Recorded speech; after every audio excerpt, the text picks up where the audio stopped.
प्राचा साहब हमारे साथ, महमूद प्राचा साहब सीनियर लॉयर जुड़ गए हैं। बहुत जबरदस्त लड़ाई लड़ी है इन्होंने ईवीएम को लेकर और तमाम मुद्दों को लेकर। प्राचा साहब, एक बड़ी चीज जो आप कह रहे थे इलेक्टोरल बॉन्ड को लेकर, वो पूरी हुई। क्या लगता है इसके सामने आने से, इस फैसले के सामने आने से क्या असर पड़ेगा राजनीति पर, प्राचा साहब? देखिए, ये जो लड़ाई है ये सीधी सीधी देश की जनता की लड़ाई है। देश की जनता अब जाग चुकी है, वो इस बात को समझ चुकी है कि जो हमारे प्रधान सेवक अपने आप को कहते हैं, वो प्रधान सेवक ना होके कुछ और हो गए। उनके परिवार में सिर्फ एक ही सदस्य है और वह ईवीएम। इसीलिए ना वो किसानों की बात समझ सुनते हैं, ना किसी और की बात सुनते हैं। तो जनता ने जो एक आंदोलन शुरू किया, जो सुप्रीम कोर्ट के बाहर प्रोटेस्ट हम लोगों ने और जनता ने मिलकर किए, जो इलेक्शन कमीशन के बाहर प्रोटेस्ट किए, जो हम लोगों ने प्रेस कॉन्फ्रेंस करके ये बताया कि ये जो इलेक्शन कमीशन के जो वर्कर्स हैं, कोई भी एक वोट की भी चोरी होती है, एक वोट के साथ भी गड़बड़ होती है तो 6 महीने से 2 साल तक की सजा होगी। इस बात का असर गोयल साहब पे पड़ा। तो हम इस बात को ऐसे समझते हैं कि ये ईवीएम की लड़ाई जो हो रही है, ईवीएम की जो एक तरीके से अंत होने का पहला स्टेप है ये गोयल साहब का। This is the beginning of the end of EVM. और जैसे ही ईवीएम खत्म होती है, मोदी जी 40 पार नहीं कर पाएंगे, ये बात तय है। अब उसके तुरंत बाद आप देखेंगे जो ये आज का फैसला है, इस फैसले का अगर हम विश्लेषण करें तो क्या इससे साफ निकल के आती है चीज? सुप्रीम कोर्ट ने बोला क्या? एसबीआई को यह बोला है कि तुमने जो ये 100 दिन का टाइम मांगा था, ये गलत बात है, 100 दिन की जरूरत नहीं थी।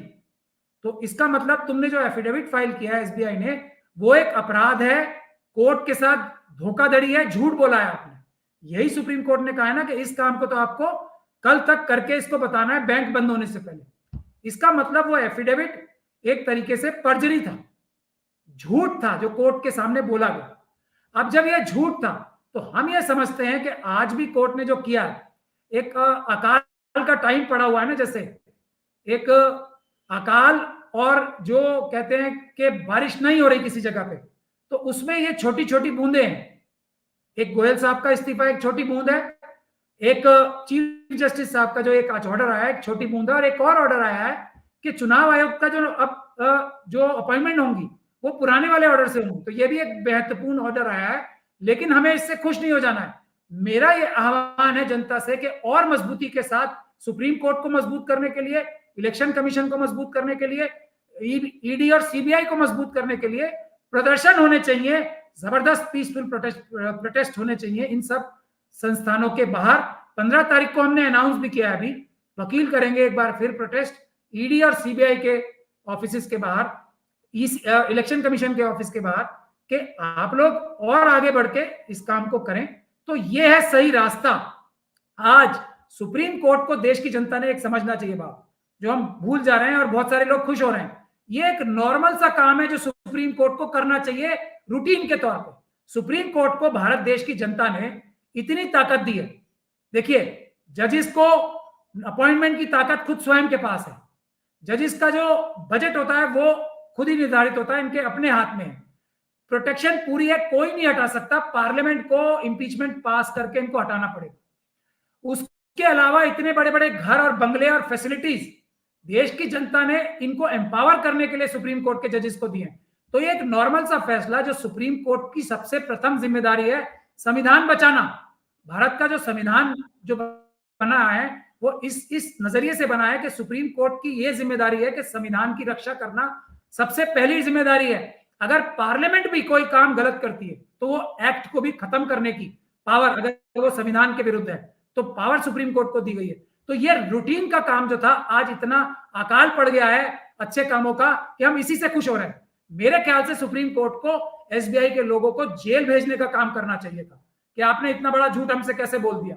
मेरे ख्याल से सुप्रीम कोर्ट को यह भी ऑर्डर करना है कि ये जो इलेक्टोरल बॉन्ड्स में ये जो ऑफेंस हुए हैं, साफ साफ नजर आ रहा है कि इसमें जो शेल कंपनीज हैं, ये अभी 15 तारीख को नजर आ जाएगा, उसके खिलाफ ईडी और सीबीआई को डायरेक्शन पास करनी चाहिए, एनआईए को डायरेक्शन पास करनी चाहिए कि आप एफआईआर करो और जो बेनिफिशियरीज हैं इन फर्जी इलेक्टोरल बॉन्ड्स के, अगर चाइना के और पाकिस्तान के जासूसों ने ये पैसा लगाया है तो देशद्रोह का मुकदमा दर्ज करो, अगर आतंकवादियों ने ये पैसा लगाया है तो आतंकवाद का मुकदमा दर्ज करो, एनआईए को दो, अगर ईडी का ये पीएमएलए का केस बन रहा है तो ईडी को मुकदमा दर्ज करने की डायरेक्शन सुप्रीम कोर्ट को देनी चाहिए।